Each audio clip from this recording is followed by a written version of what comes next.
Welcome to episode 25 of the official GeekSpeak Podcast. I'm your host, Sean Wallums. Yep. And joined as always is my co-host, Josh. Where the hell is my SWAT team? Rudy Rudolph. This is the podcast where we watch movies, make movies, play games, and more. What else can you ask for? Where the hell is my SWAT team? That movie had many interesting line reads. We will, if you don't know what it's from the movie, the title of the podcast here, 2003's Daredevil film with Ben Affleck and Colin Farrell, Michael Clark Duncan, Jennifer Garner, etc. That is the main topic for today. But if you're a new listener here, if you are a new listener, if you listen, you're new. If you know how to listen and you're new. Yeah. Well, the way this podcast works is we have about 4 main topics usually. We go through every episode a different Disney Channel original movie, or DCOM for short, and we will see how in a short period of time the biggest media company on Earth caters towards solely children with a large sample size. We'll see inequality changes, etc. Last episode we had a guest on named Justin. It was a great time talking about The Boys. That was an interesting show. It certainly was. And we said that we're going to do Miracle in Lane 2 today, but instead Josh said instead of doing that, he wants to just hear my back half of the thoughts for Rip Girls. You promised me I would hear the remainder of your thoughts. I did finish it, so I do have more thoughts.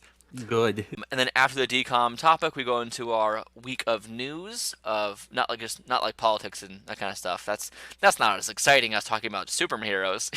That's not the fun kind of news. So we talk about nerdy news, pop culture news, movie news, etc., stuff like that, or just things that we generally want to talk about because that's things that are interesting. Then we have a main topic, and that's going to be quite the time. All right. So Josh, beginning with DCOM time. DCOM time. Oh wait, first pick one movie from the past week that you really enjoyed and would recommend. You watched a lot the past week.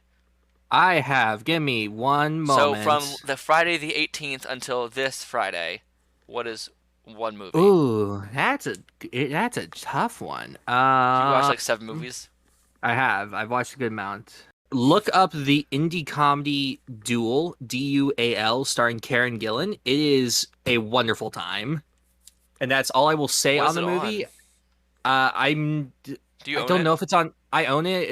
You can buy it on like DVD for like $12. I highly recommend checking it out. And I'm not gonna get into why. I think going into it as blind as you can, I think is the best way to experience it. Wait, is that Jesse Pinkman? Yes, it is. It's Todd Chavez, and you're the president of Todd Chavez fan club, according to past nicknames. I am. Oh, also, if you don't understand why I gave him the name Josh, where the hell is my SWAT team, Rudy Rudolph, his actual nickname is Rudy. So we keep it in there as well. But every episode we give him a different nickname. I said they were gone a while back, and I said, they're coming back. They were gone for like 2 episodes. They're back again, because they're fun. So, I last night watched Pirates of the Caribbean #4 for the first time. What were your thoughts? Because I haven't seen that in like a decade. Honestly, it's fun. Yeah, that's what I thought. It's probably my second favorite now. I don't like most of them past #1. Yeah, that's people's general thoughts. And I take it since you haven't seen the 4th, you haven't seen the 5th? Correct. It'd be funny if I had. Good. I'm watching the 5th soon with my girlfriend because she wanted to watch all of them with me. I'm like, that sounds fun, you know. Well, it is not called Salazar's Revenge, as it says on Disney Plus. I think it's what is it called? Dead Men Tell No Tales. I think is what it's different titles. Actually called. Yeah, different countries have different titles for it. Yeah, it just seems weird that Disney Plus, even in the U.S., they call it whatever else it's called everywhere else. But Stranger Tales, no, on Stranger Tides, that's what it's called. Stranger Tales. Yeah. Stranger Things.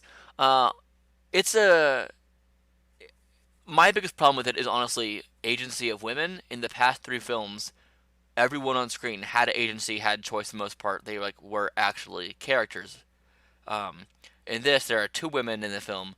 One is a mermaid who has 0 agency and is trapped the entire time, and then the other one is the daughter of Blackbeard. I guess spoilers for a movie that's come out many years ago now. What about the mermaid? And the daughter of Blackbird? Yeah, the daughter of Big Bird. And so Big Bird's daughter has no agency at all either. She kind of is there and just does whatever her dad says for the most part, and there's no agency. It's a shame because Penelope Cruz is a great actress, and why give her nothing? both the women in this film, yes, again, both, as in the two women that exist in this film, have no agency in the past films did. Like Elizabeth Swann was meant to be. Women have as much agency as men do in a male-dominated field. That was a really interesting way to do that. I loved Elizabeth's character in the past three films. I love when we see literally like Calypso, great character who has also her own agency in some scenes.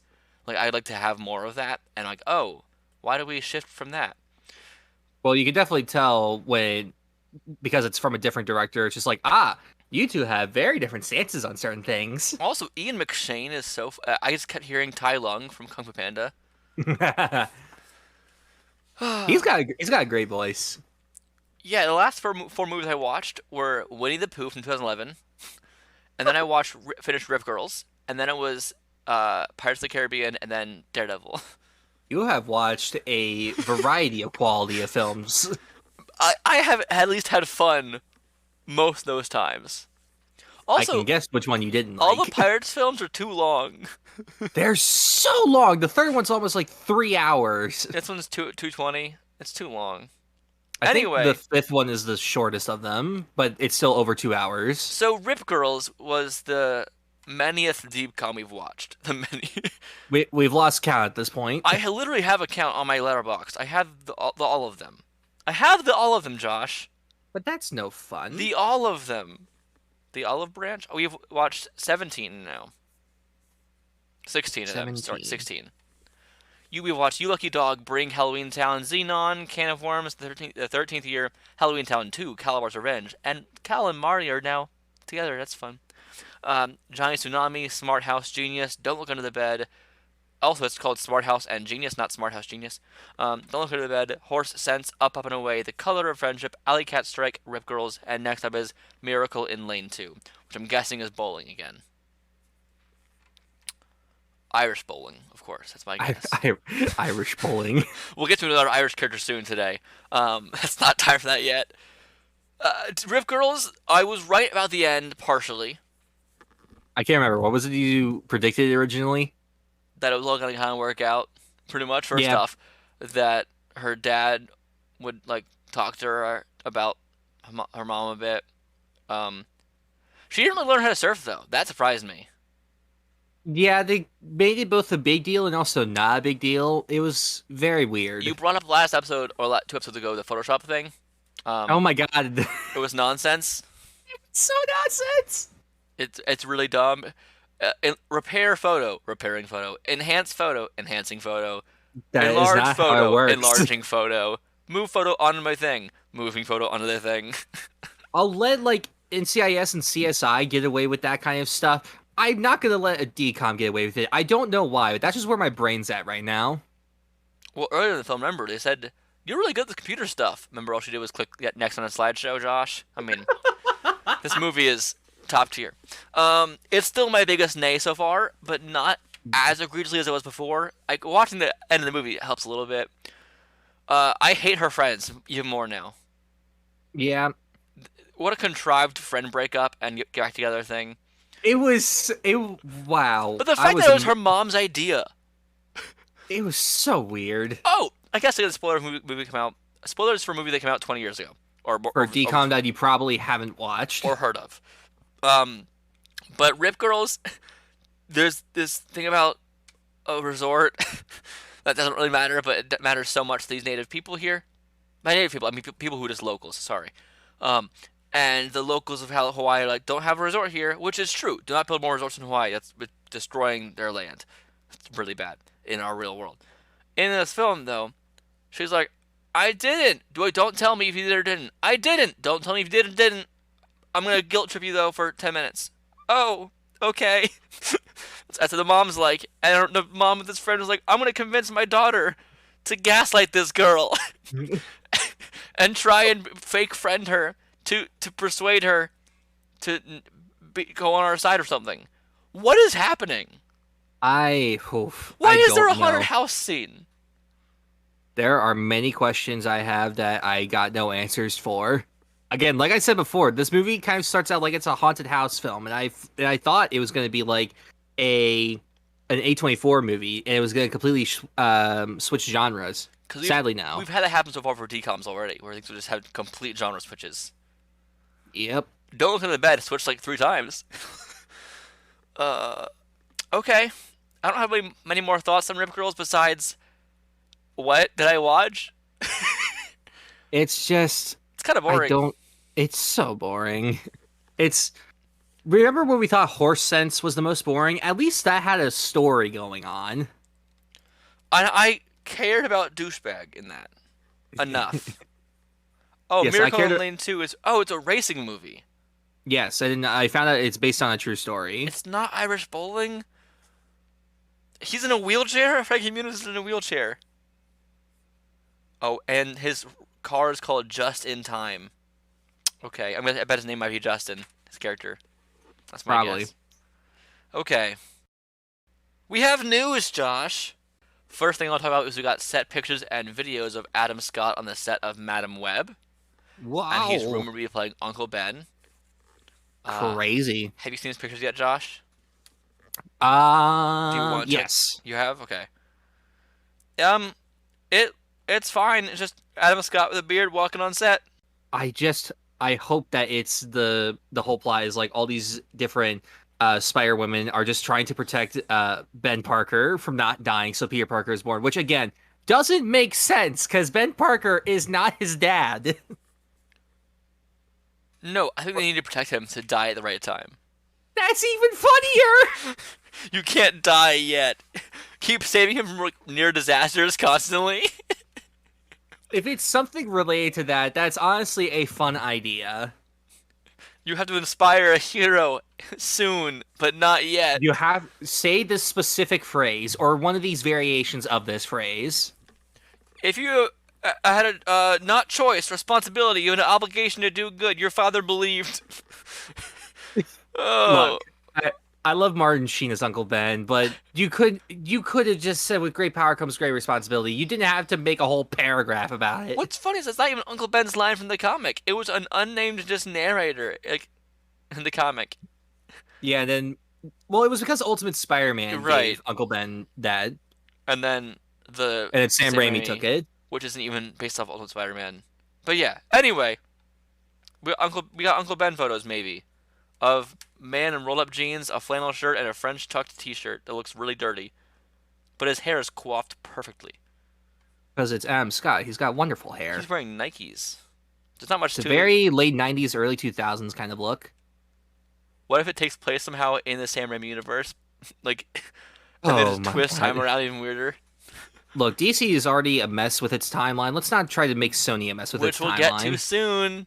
Oh, boy. Sorry, Josh, we have good news. That was all of our Spunk news today. Oh, no. I wanted more Spunk. Spunk, for those who do not know, is the Sony Pictures universe of Marvel characters. It's all the Sony Spider-Man stuff. But Josh prefers I don't tell you this information because he thinks it's funnier. I think it's very funny if you don't know what we're talking about. So, we'll first look at Ironheart from Toys. Ironheart is in Wakanda Forever. The character Riri Williams is kind of the successor to Iron Man. She's a really cool character. Here are the toys, Josh, if you wanted a picture. They are definitely, like, very much, like, one color for the most part. They're not really detailed toys. It's also quite the departure from the comic book look. Like, this could be just, like, her first look, and then when her show happens, it could be looking very different. That's true.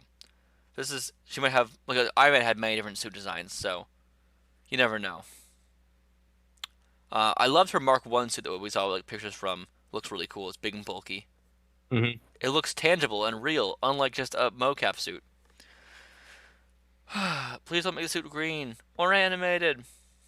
Nah. Top Gun Maverick news, Josh. Once again, Top Gun Billy Club keeps growing. Nah.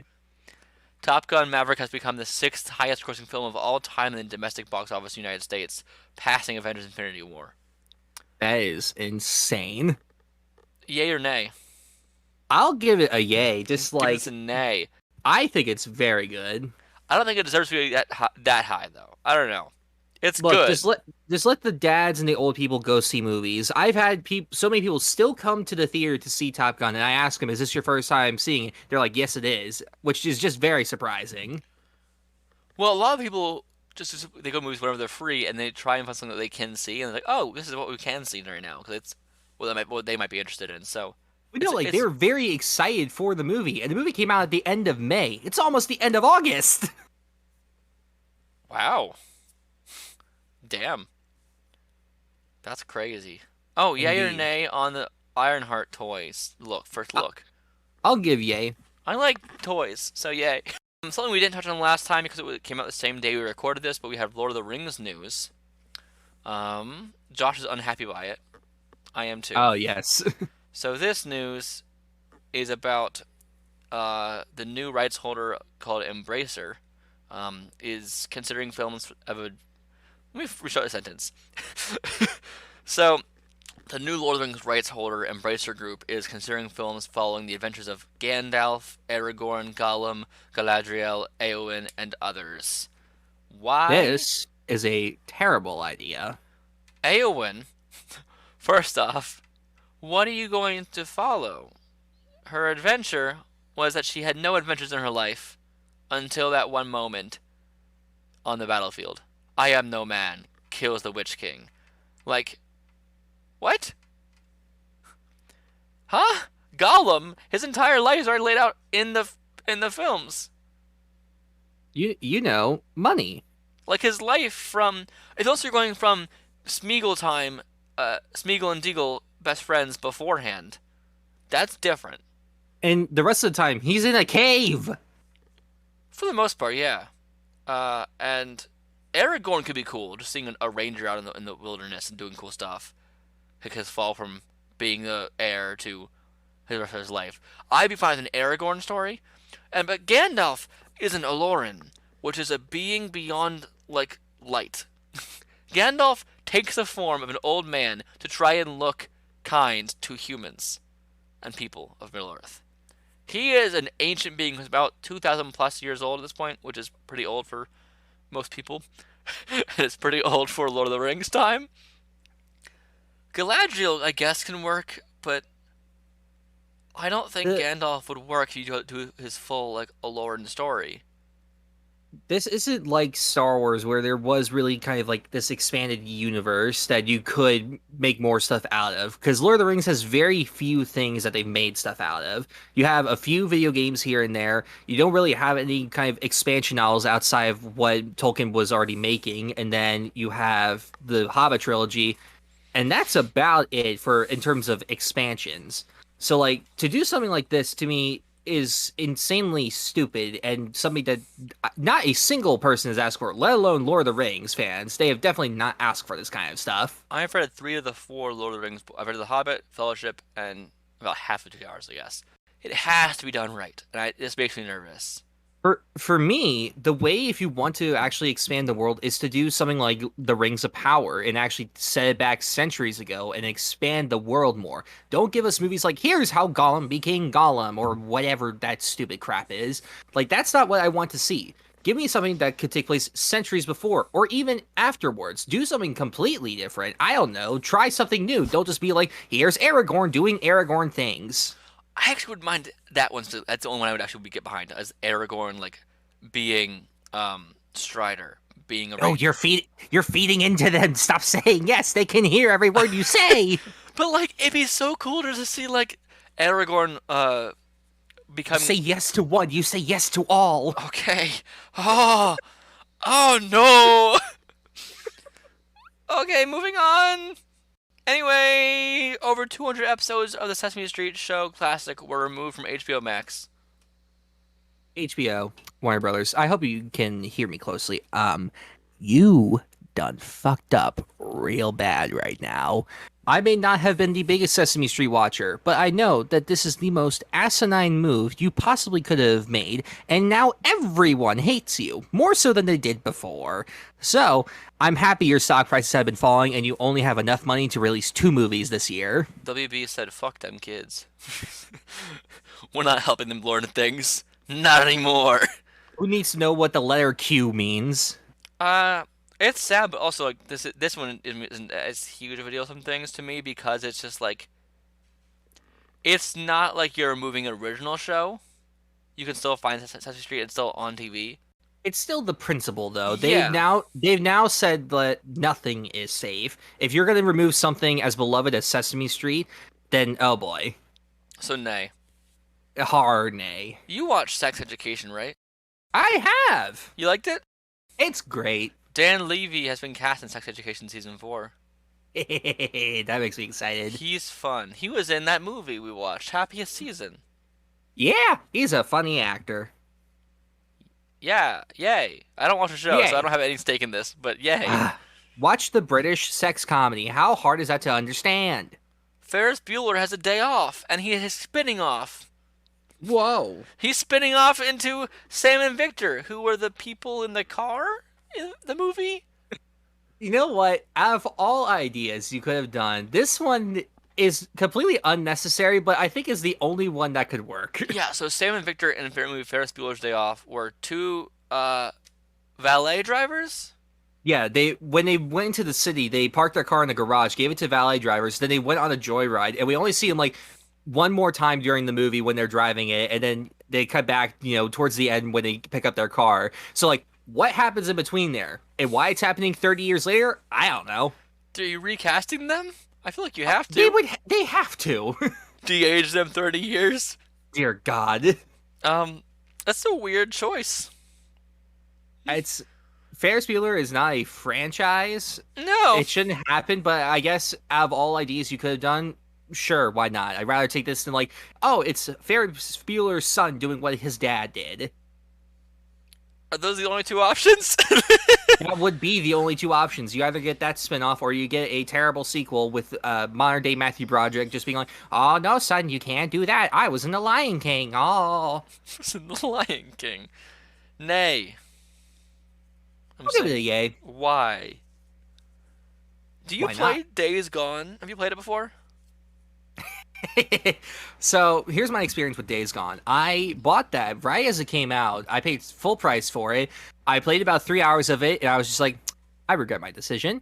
Is it hard? It's no, it's bad. Oh, we're getting Days Da- Gone feature film by Sony with Sam Heughan starring in it. I look to everyone that likes this game. It says it has great writing. I have to ask you. The scene of the main character marrying his wife when they're giving their vows and she gives him the ring and it says, promise me you'll ride me as hard as you ride your bike. I have to ask, how is that good writing? And why do you think so? And now because of you, we're getting a movie where we will be seeing that on the big screen. Wait, he wouldn't ride her. That's what she said. Or, hold on, let me think. It was either that way or it was, let me ride you as hard as you ride your bike. Either way, it's a terrible line. I have not seen anything that Sam Heughan is in.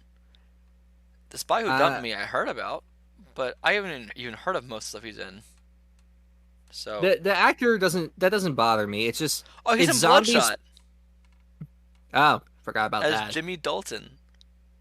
Don't know who that was. Okay. But like, the premise of it is just when you get down to it, it's zombies and motorcycles, and that's it. I mean, those can be a fine combo for a feature film. Yeah, Maybe we the got it. movie- It's called The Walking Dead. The movie can be better than a game can be sometimes if it's a loose adaptation like that. It can be.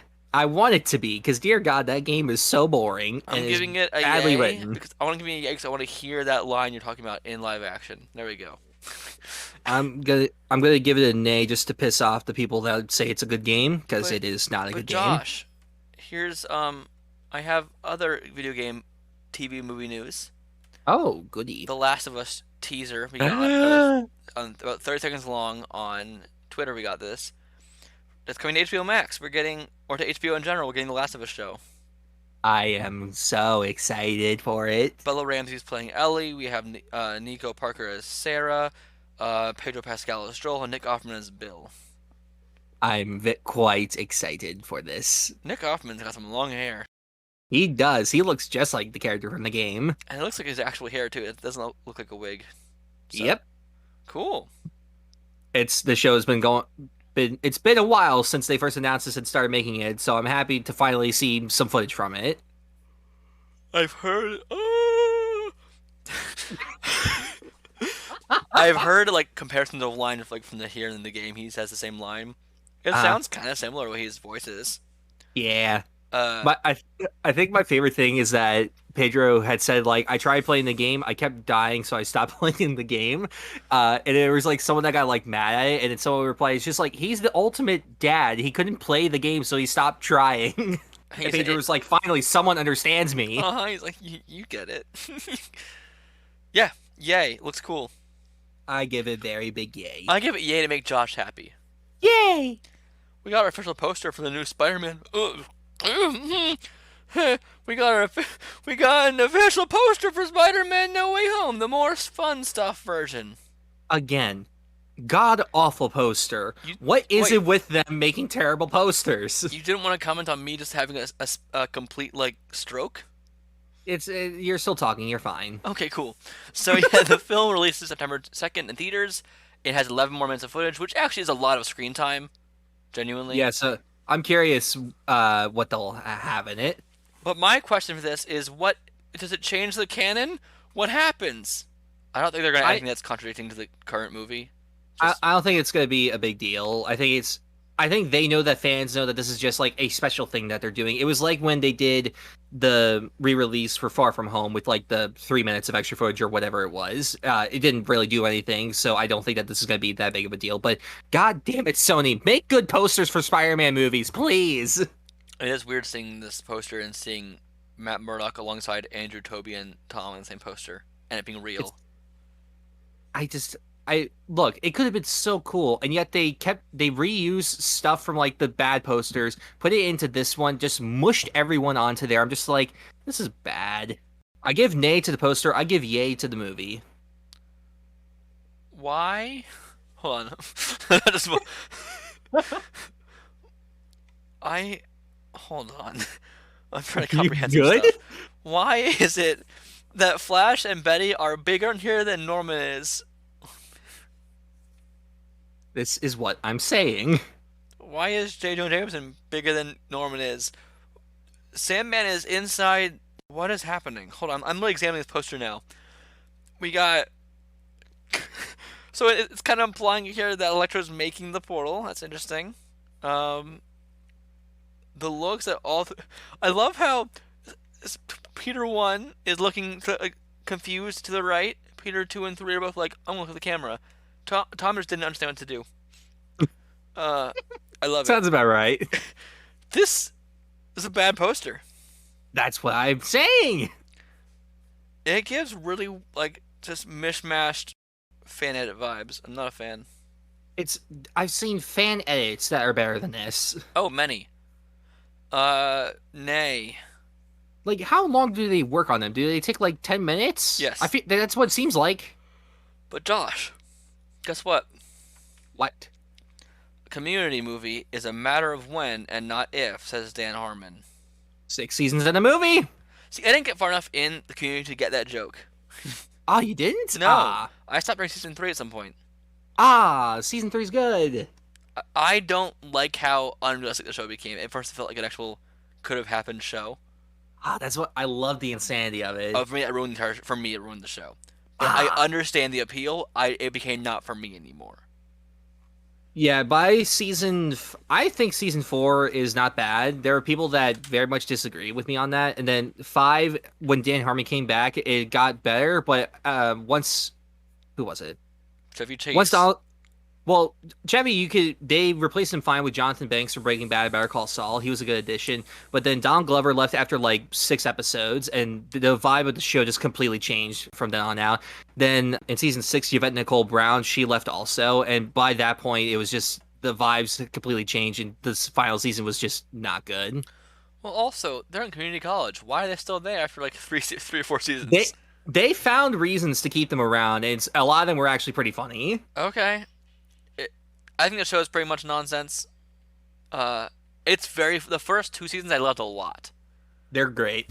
But by the end, like, second half season 2, I'm like, this is getting not as fun for me. And then season 3, I stopped like, this is just not at all the same show anymore to me. But I liked the vibes a lot. I think it's so funny that because of the episodes Joe and Anthony Russo directed for Community, they got the Winter Soldier job. Yeah, that's our new way in, Josh. We're gonna do that.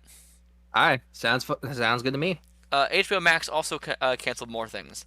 So They canceled so many. including the Cape Crusader show, which was going to be created by Bruce Timm and J.J. Abrams and Matt And Matt Reeves. Reeves. It Yep. was literally the spiritual successor to the animated series with everyone coming back. And they said, nah, we're good. It's like, you motherfucking idiots. What are you doing? And they literally just also said that they're going to be working with Matt Reeves on so many different things. We'll greenlight anything he does. Then greenlight the show that he was just making. I think it was a cost thing, again. But also, God. that's stupid. I thought you were like a multi-billion-dollar company. Learning that WB is crumbling before our eyes in the past like week and a half, a little funny, just a little bit. It is hilarious. Every decision that they have made is terrible, and everyone hates them for it. And you know what? This is a good thing, because other studios are seeing that they're crumbling from, canceling these projects for tax write-offs, and now they're going to be seeing it's just like, this actually wouldn't be a good idea. We'll lose more money than we'll actually save, so let's not do that. Yeah, they ended up they saved about $2 billion while spending like 30 or something like that. Like, good job, guys.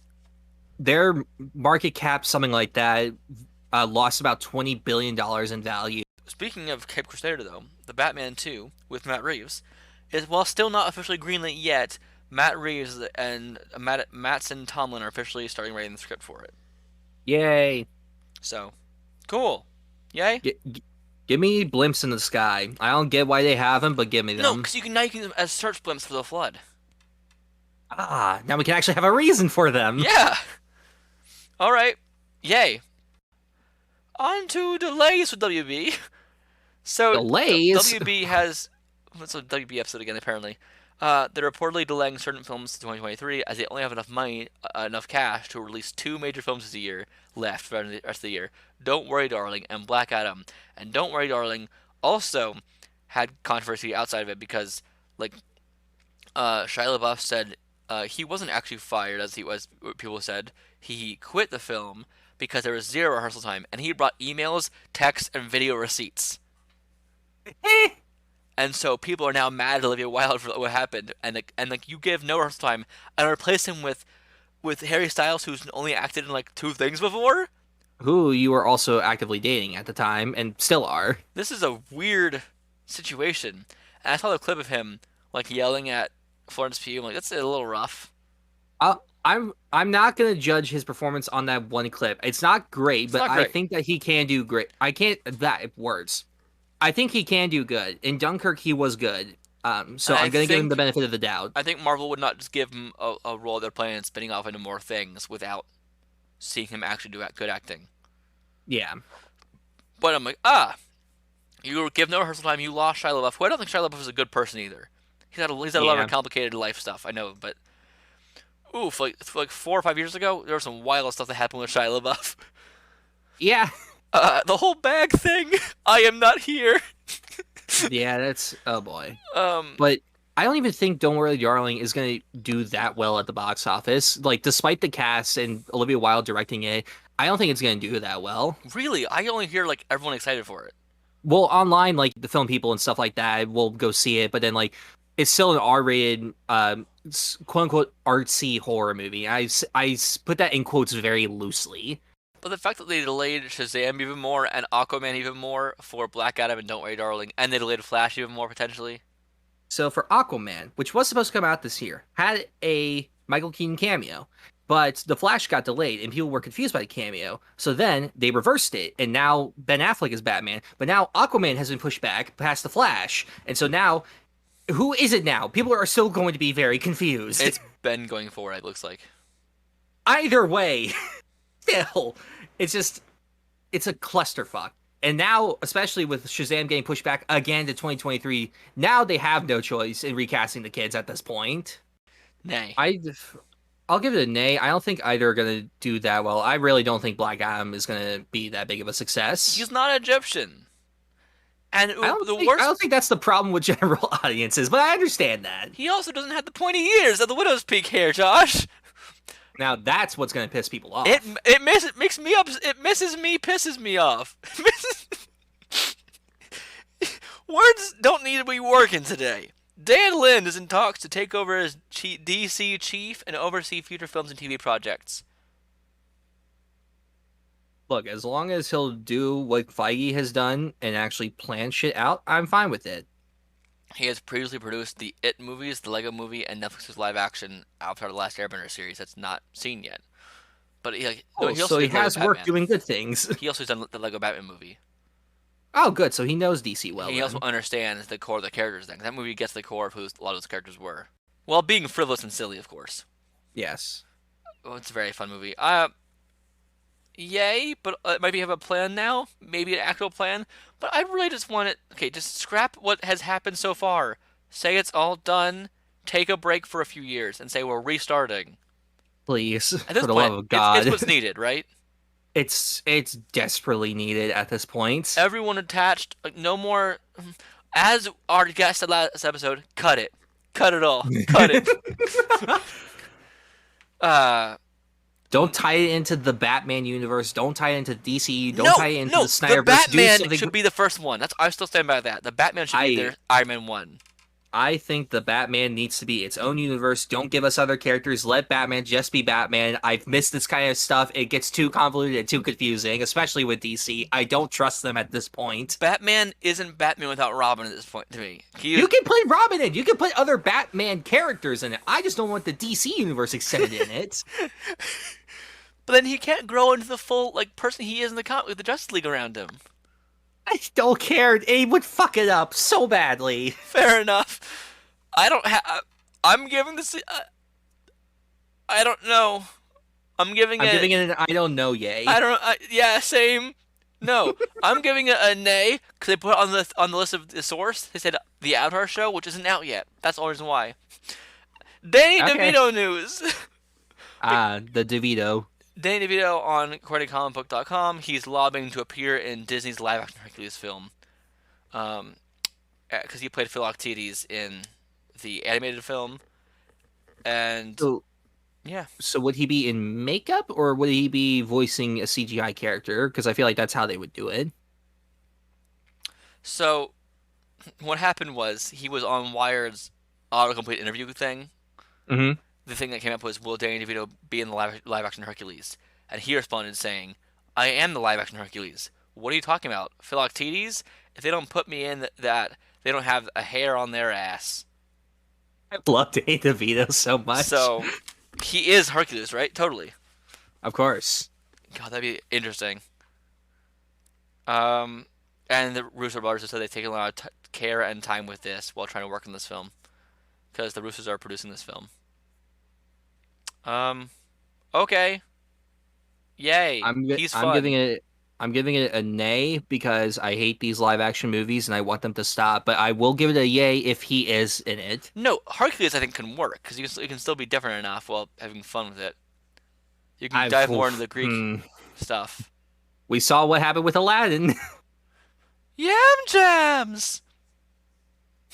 I can't believe why did Guy Ritchie say, yes, I'll come back for it, even though he was very clearly uncomfortable with the movie. And he was just like, I don't know what I'm doing here. Josh, speaking of the boys from last episode, Jeffrey Dean Morgan is joining the cast for season 4.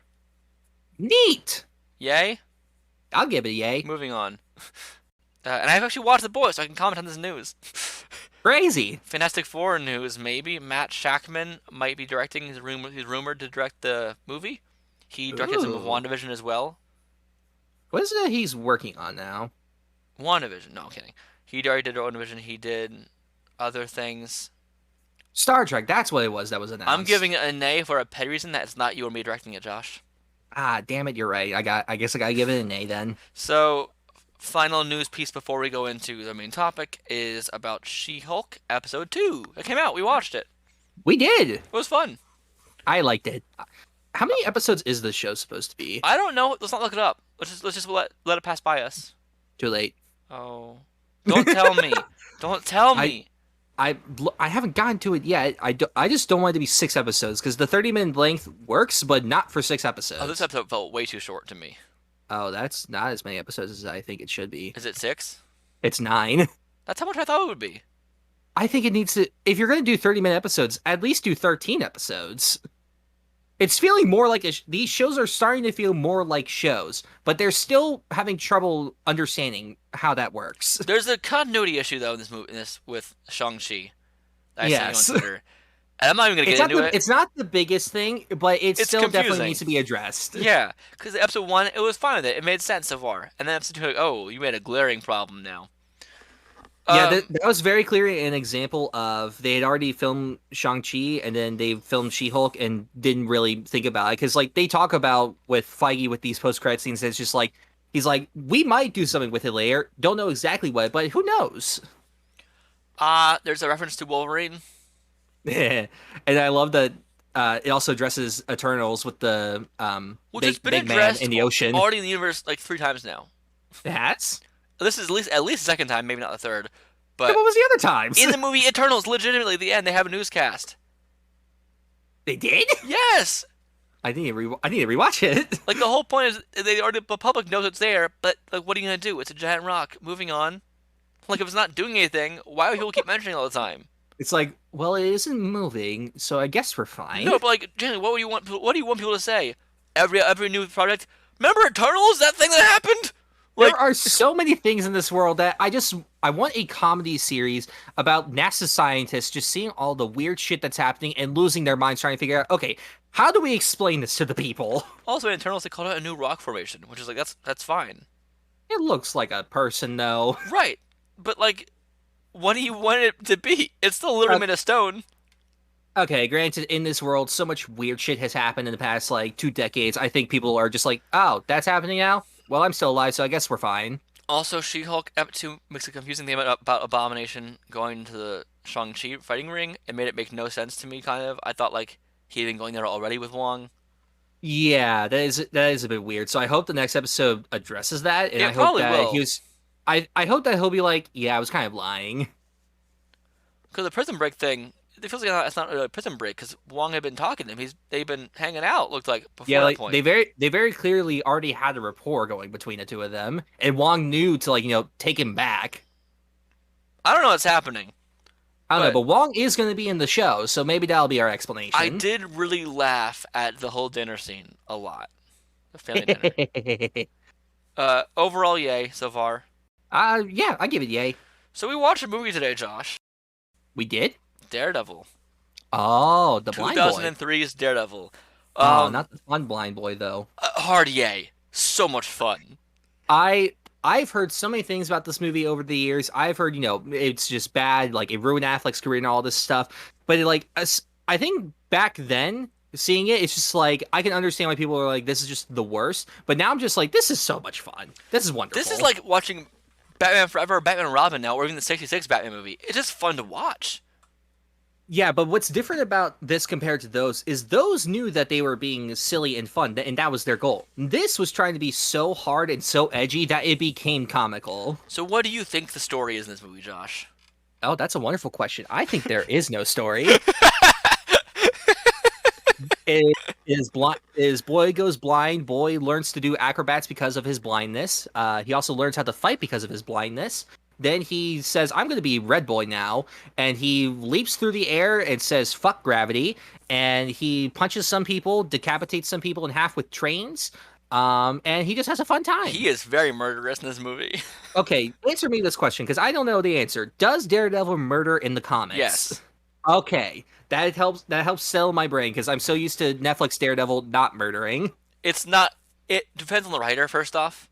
It used to be more often. Now it's because of the Daredevil show. Of course, it's leaking more into comic books as well. But people like their superheroes to not be killing in general in comic book. Most people are like, let's do that. And because often the moral high ground over a lot of people, he was like, because it's the Christianity stuff. So he's like, he often doesn't kill now, but he's willing to. I'll be like, I won't unless I have to. Kind of thing. And in this, he's just like, nah, I'm gonna murder a lot of bitches. But he does kill. So like, I'm not. It wasn't like seeing. It wasn't Didn't make it me wasn't mad. like It just kind of shocked me. it wasn't like in BVS with Batman gunning down people.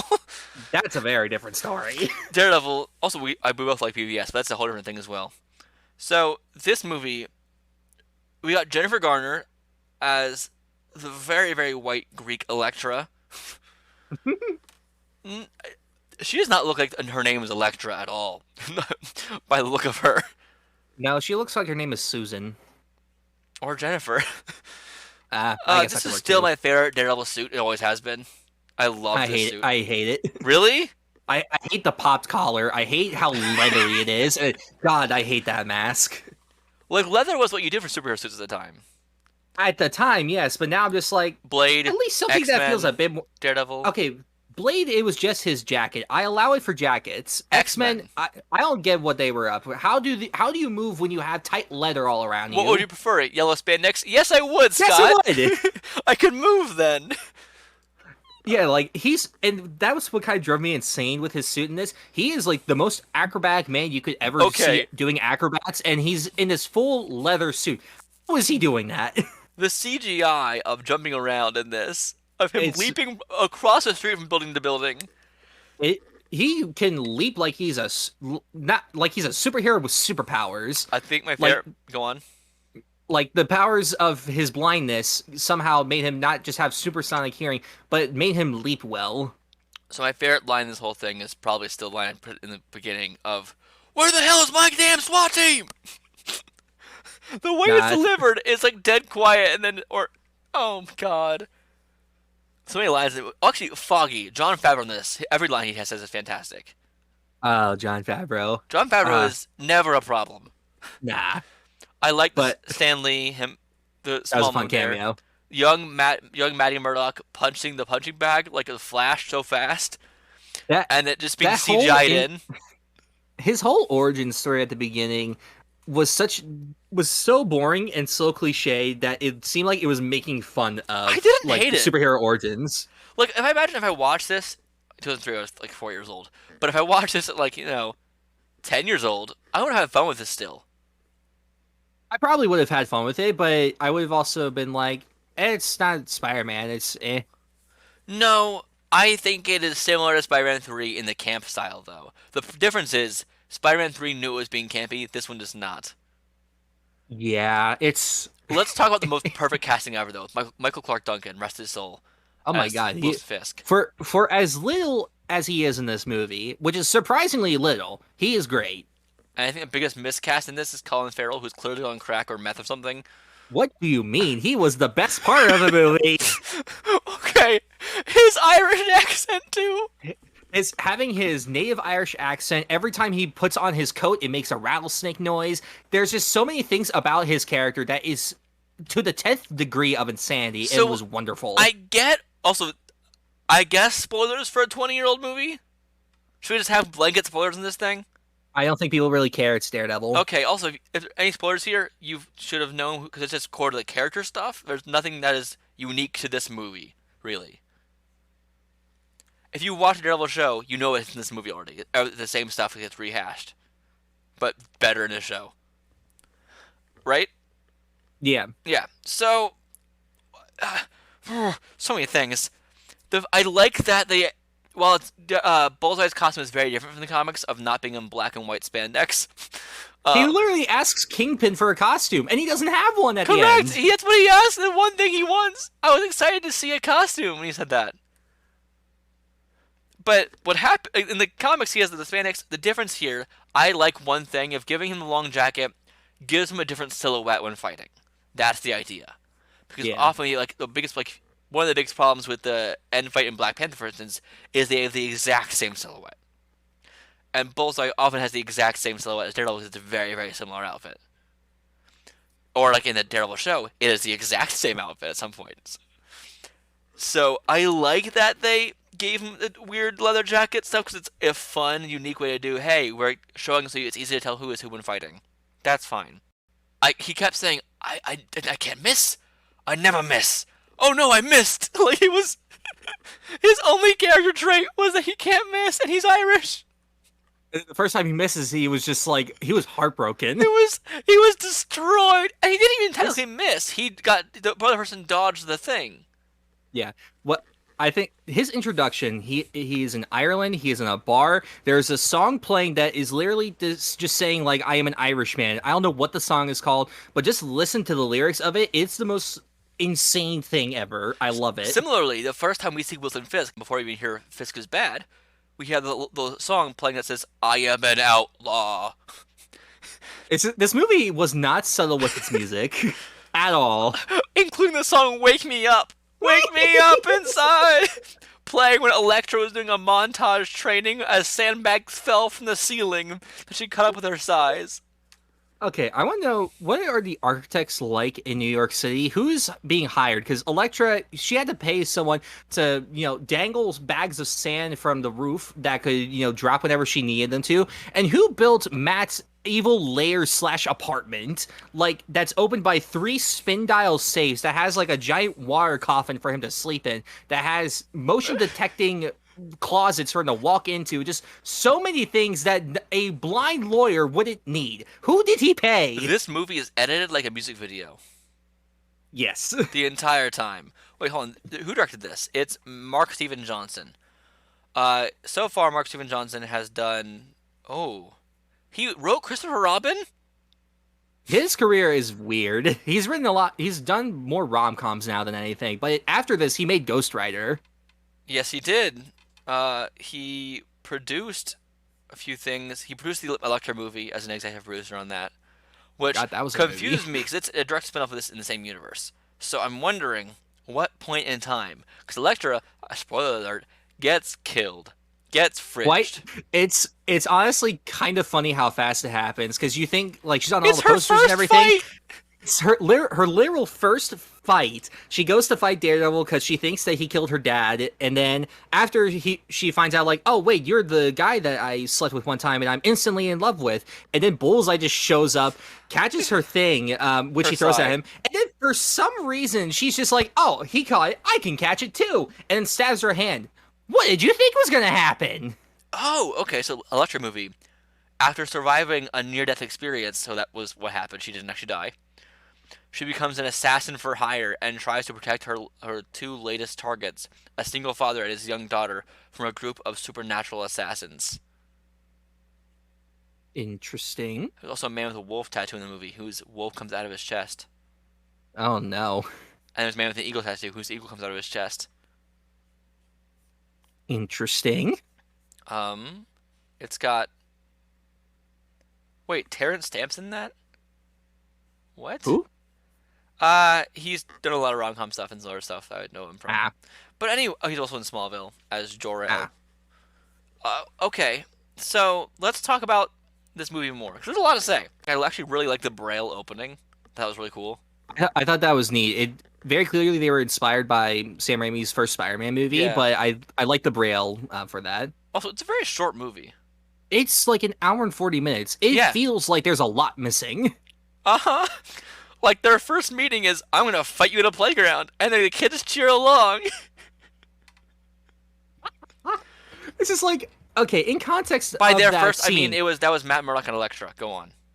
In context, she still only thinks that he's blind. So why is she happy she is fighting a blind man, and then is subsequently happy that she beat a blind man in a fight? And also, why are the children happy with this? And she throws the first blow.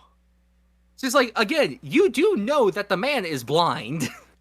They mentioned the Mac, Miller, and Bendis. They're all writers for Daredevil. Yeah, there's a couple of name drops here. John Romita was the name of the fighter against Jack Murdock. John Romita is an artist from Marvel. He's one of the most famous Spider-Man artists, for instance. And then I think Kevin Smith's character was another one. I don't remember his name though. Kevin Smith is in this for a cameo as a autopsy boy. What's the name of that? Coroner. That's it. Yeah, which I think that's a fun cameo, because wasn't that like not too long after he had written for Daredevil? I think so. Yeah. Kevin Smith is an interesting man. Indeed. It was weird seeing him not in like big jorts. Yeah, like just like actually like for the job. Yeah. I like that he has multiple outfits. Like he has multiple versions of the costume. I get annoyed when superheroes only have one version of the costume and they get like repaired in the next scene or something. Yeah. But again, who's his tailor? He lost his billy club and like had a row of more of him. He isn't worried that he lost his billy club and is an evidence locker. And also, he uses it as his cane. That's how it normally is, yeah. That's cool, but at the same time, as this movie shows, that would be very stupid for him to lose. The one person who met him beforehand is like, that's Daredevil. Like, he just Ben Urich, who's also in the Daredevil TV show, is in this, and as the reporter guy, and he literally met Matt Murdock at a party, and it's like, oh, I like your cane. I like the color. He's like, I wouldn't know, which is a good line. Yeah. It's a red cane, and they notice Daredevil, the Billy Club, is the exact same. It's like, oh my god, it's the same person. All right, so my biggest thing with this that kind of drove me insane was how his hearing worked. Like the show gives a very clear indication of how it works and like what he's sensitive to and what he's not. This it kind of confused me. Really, I'm the opposite. I thought it was much clearer than the show. Nah. I love the radar sensor how it was depicted. I don't hate like the visuals of it. I just don't think that it was ever really clear how it worked. The rain bothered me. The way Oh, it very very much so. Rain should like with everything else, it should have worked the same way. It shouldn't have made a perfect picture of Jennifer Garner's face. I guess the idea is that it's a little sound covering all of the face, but there's not like she's not being coated in sound. I And don't know. sometimes you got color in there too. Do you notice that? It's Occasionally color seeped in. Because that's what I don't sound know, does. man. Sound is color. I like that he felt the writing on the he got a card to go somewhere, like an invitation. He felt the writing on it because it wasn't braille, but it was like indented writing. Mm-hmm. That was cool. There's a lot of cool things in this movie. It's actually there's a lot of interesting ideas and cool things that happen, but muddled with a lot of really big camp in a fun way that it's hard to love or hate this movie really. It's very It's strange. fun. It's fun. It is fun. I would even watch it again. No matter what you think of this movie, if you think it's good somehow, or if you think it's bad, you can't deny it's a fun movie. I don't think it's terrible. I think it's genuinely a fun time, and I would watch this again. I would watch it again, but I don't think that it's a good movie. I had fun, but not for the reasons the movie intended. I don't know how much they knew was going to happen here, because the script seems to be missing a lot of things happening. Well, apparently this was an R-rated movie. Like the director's cut of it is, in fact, rated R. So but I'm curious how much was cut from this version. The rated R version might have fixed problems. Oh, yeah, a significant amount was cut. The director's cut is 2 hours and 13 minutes. The theatrical is an hour and 43. We should have watched that instead. Well, I tried to find the director's cut, but it's not on any streaming service. And we don't have money. But I'm curious if this would make it better or if it would make it worse. We might at some point go and watch that just to, maybe in a few months to see how it compares. That is fascinating. A half hour of footage was cut. Are you down to watch it in a few months with me and see how it feels? I'm always down. Cool. Okay, I love that he was sleeping in a sensory deprivation tank. That was really cool to me. Yeah. That's like 11 from Stranger Things. At least he doesn't try to bring women over. That would be a very tough thing to explain. But it was like a really interesting idea that I can finally shut the world off now. Yeah. But also, how long does he go out at night for to fight crime? Forever. What do you mean? Very clearly not. No, forever. He doesn't sleep. He sleeps. Well, he does sleep, but he doesn't sleep. It's the same thing. It's fine. It's fine. Also, sleeping in a tank of water is dangerous, I feel like. Yeah, but I feel like that he would, if he starts drowning, like it would wake him up. Well, sensory deprivation tanks, you float the whole time, but he could just roll over and his face just go in the water. Yeah. I don't know, man. Again, where did he buy that? I think Elektra's intro is wild. Her opening scene is fighting a blind man in a park. Well, the first thing, yeah, but like even the diner, it's a little awkward and weird. Yeah. Diner, what it was a cafe? I don't know. They were at like a cafe. Foggy and Matt were talking about a case and stuff.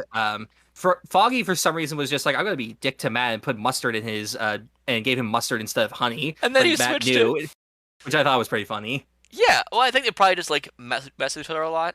That's what I got the vibe from. Yeah, but what's weird to me is the lengths that Foggy knows Matt's powers, and like he doesn't know that they're powers, but like, what does he know that Matt can do? I think that he knows that he can do more. His enhanced hearing, mostly. Because I know that he made mention of like his ability to tell when people are lying, right. So he knows like that he can do that. And then when Jennifer Garner walks into the cafe, there's a whole like gust of wind that blows in, and Matt it overtakes him with her smell. I think that the lie detector line was not necessarily about his abilities, more just like he's probably seen him be able to tell in court who liars were by like, maybe his intuition or something. Yeah, that would make sense. Because that doesn't necessarily say powers. That just means that he's good at telling who's lying. I could do that if I could. Ben Affleck, he's still a good actor. I don't think he was I terrible. don't think that he was a. I don't think he was a poor choice for this. I just don't think the script or direction really gave him much to I go don't think off the of. casting this was bad at all overall. No. But Jon Favreau was so much fun to watch. Did they make her eyes digitally greener? Who, Jennifer Garner's? Yeah. I have no There idea. were scenes where it looked like there's like they put a filter on it. Huh. Why is Ben Urich in the forensic lab? Why was he in with the autopsy and stuff, looking at evidence? Well, I mean, Kevin Smith said like to call you if like I find anything weird. But he's a reporter. Well, I think it was because it pertained to like he thought that it was like Daredevil, and he probably already had that connection to him. I will say that my jaw dropped at the wake me up inside moment. Like, oh my god, dropped. It was the second fascinating. the song started. Okay, so let's paint a picture for you all in the audience, here sitting. For those of you that aren't aware, if you're not in the car or at work or something, listening to this, or if you're not, whatever you're doing, playing some GTA, whatever. Whatever the youngins do. Whatever the youngins do. So we have Elektra, who is just on her knees, sighs in both hands, arms pointed out, like looking at the wall, looking down at the wall. And the song Waking Up Inside is playing. It just started, and before the drop hits, she stands up all cool, and these sandbags fall from the ceiling, and she just like starts doing ninja dancing, I'd call it. I don't know. To the song Wake Me Up Inside, and we get a montage of also the city streets, as we see Daredevil doing stuff too, back and forth. And it's like, oh, what is happening? Who was it? Dave Leitch who did Fight Club? Yes. Yeah, no, it feels... No, David Fincher. David Fincher. There's David's, whatever. It feels like if David Fincher was trying to make 1999's Batman in the year 2003. Yeah. Like, David Fincher's really weird, heavy green filter style, the intense zoom-ins on the eyes at random times. This was very clearly like when Fight Club was insanely popular, and they were just like, let's do that, but with superheroes. Yeah, I don't really have a lot more to say. I love the rose mask shot at the end. Yeah, that was a good one. It was really beautiful. I think he is a bungee jumping man. He can just he's Gumby. Look, I get, again, he's a blind boy, and yes, he can hear well. That does not equate? What? Does not equal him learning how to... Yes, equate. That's not him. That's not him. It is not him anymore. Hearing well does not mean that you're able to suddenly do acrobats very well and then fighting very well. It said it because his abilities gave him intense strength and balance. I call BS on that. Because his strength was, normal. The balance... I just know. I still don't buy it. They say strength and balance came from his enhanced touch feeling. Okay, but again, acrobats, it's quite a lot that he does in this. Yeah, he literally drops across, say roofs that, not like... It's 30 feet away. Something that no normal person should be able to jump. It's and that was without the help of his billy club. Yeah, he just leaped.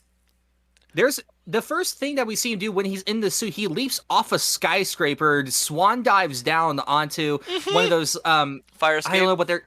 Yeah, onto a fire escape, falls down, and jumps down onto another one. He fell 200 feet and was perfectly fine. Yeah. That is not how gravity works. And you're not Nightwing in a video game. You can't do that. Exactly. Okay, Colin Farrell, overall, the Irishman himself. What I give him was 100%. His performance? I don't know, but it's beautiful. What was his direction? I think the director was too scared to give him direction. I think Colin Farrell just showed up to set like that, and the director was just like, what are you doing? And he was just like, I'm Bullseye. I'm Irish. I'm going to throw things at you. And he's just like, okay, let's get the cameras ready. Let's get this fucker out of here. When he's on a plane, a woman who's just annoying him. Talking about race, first off. This old woman is talking about, I'm not racist, but kind of a whole thing. I'm like, okay, why is this in here? And she opens her mouth for a second, and he shoots something. He shoots a peanut. A peanut into her throat and kills her, and her head falls on his shoulder, and a flight attendant comes by and goes, "Aw, she's sleeping." Do you want anything before we land? More peanuts. More peanuts, please. But, aw, she's sleeping. But you're not gonna get out of there. She's next to you. She dies on the plane next to you. That's a problem. Fine. What do you mean? Maybe. Yeah, what? They can't argue it was choking when they see the body. They'll know it was him. Look, maybe they were all just like, yeah, the racist is dead. Oh well. It was a weird scene. There's a lot of weird scenes in this. Yeah, in the final fight between Bullseye and Daredevil up in the church. A little weird. Fighting. That church grew about 100 extra feet during the fight. It was not that tall when they started fighting. No, and there is CGI Bungee Man in that scene. There, quite a lot. Why does Daredevil do so many flips? So many flips. He's a flippy boy in this. He's so flippy. It's weird. Oh, okay. So now the rumor of Matt Shakman in talks to direct Fantastic Four is now a confirmed in talks, no longer a rumor, as of like 10 minutes ago. So he's in talks, but he doesn't have the job yet. Correct, but he is now. The rumors before is that he had the job, but now he's like it's officially he's in talks. We have official sources now. So Cool. Anyway, back to Daredevil. Michael Clark Duncan, phenomenal. Of course. He has never done a bad performance in my eyes. Like I've seen him do many movies and shows, and he's great. You should watch The Finder. He's great in that. I need to. Yeah, I think I got the Green Mile. I started watching that. I just need to finish that. But I know I'm gonna cry when I see that. So let's talk about the Nelson Murdoch company. Karen Page her name's never said. I don't think she's there. Oh right. Yeah, That's she's weird. That's a receptionist. Because in comics, that's all she really was a receptionist. No one pays them money. They keep taking clients who don't pay them, and instead bring them things like fish, sports supplies, what have you. Yep. What was that? Why?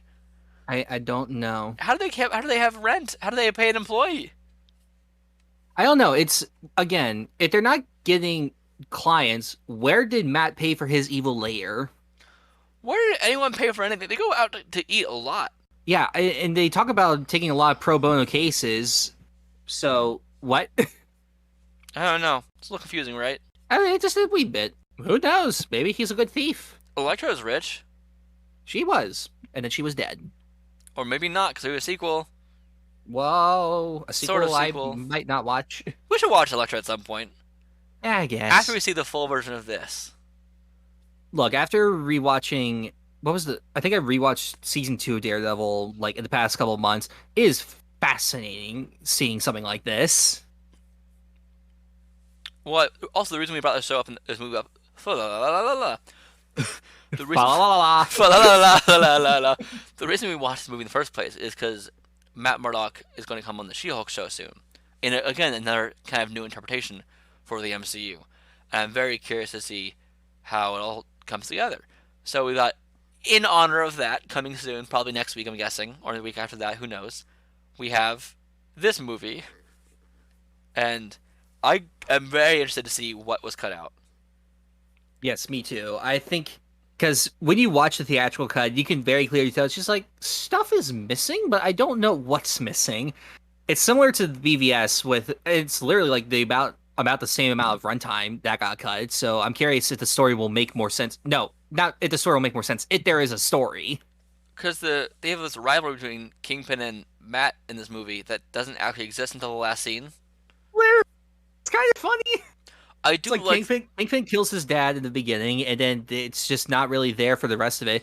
And at a random point, when they're at the party, Matt and Foggy are talking to Fisk, and Foggy is trying to get him to be one of their clients because big and rich, and then Matt's just like, sorry, we only represent people that are innocent. It's just like, but as far as we know, he is innocent. So what do you know that we don't know? I love that line though. It's not a bad line, but in terms of the continuity of the movie, it doesn't really make sense. I mean, I guess it's just like he knows he's Kingpin. No, Maybe? He doesn't. Because when he's fighting Bullseye, he talks about how Fisk hired me and mentions like Kingpin, and no, he says Fisk, and then Matt was confused, and then he was just like, yeah, the Kingpin, and he's just like, oh, he killed my dad. He's the Kingpin. It all clicked for him then, which again adds to the confusion of before. This is confusing. Indeed. I want this movie to make more sense. I really do. But it's fun. If you have HBO Max and have an hour for you to kill, you should put it on. I You'll have a I fun time. I mean it. Yeah. Put it on. Eat a pizza. Have a beer. Relax. That's life. Daredevil. Any more Uh, thoughts on Daredevil, Josh?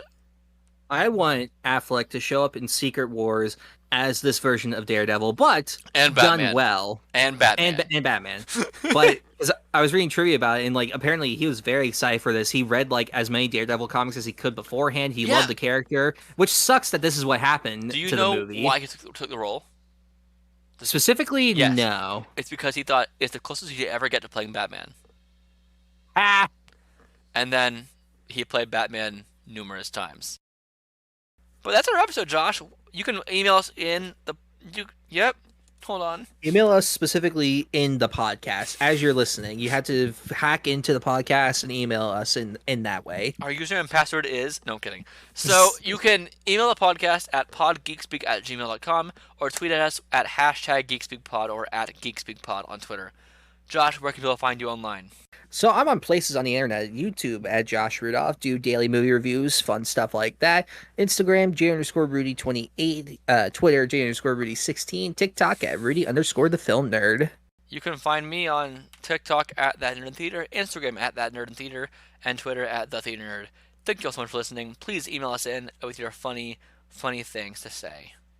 Please. Make us tell us a joke. Tell Josh your best joke. Please. I'm the king of comedy, so I will judge you accordingly. He'll just laugh at anything. Yeah, probably. All right. Thank you for listening. Bye. Bye.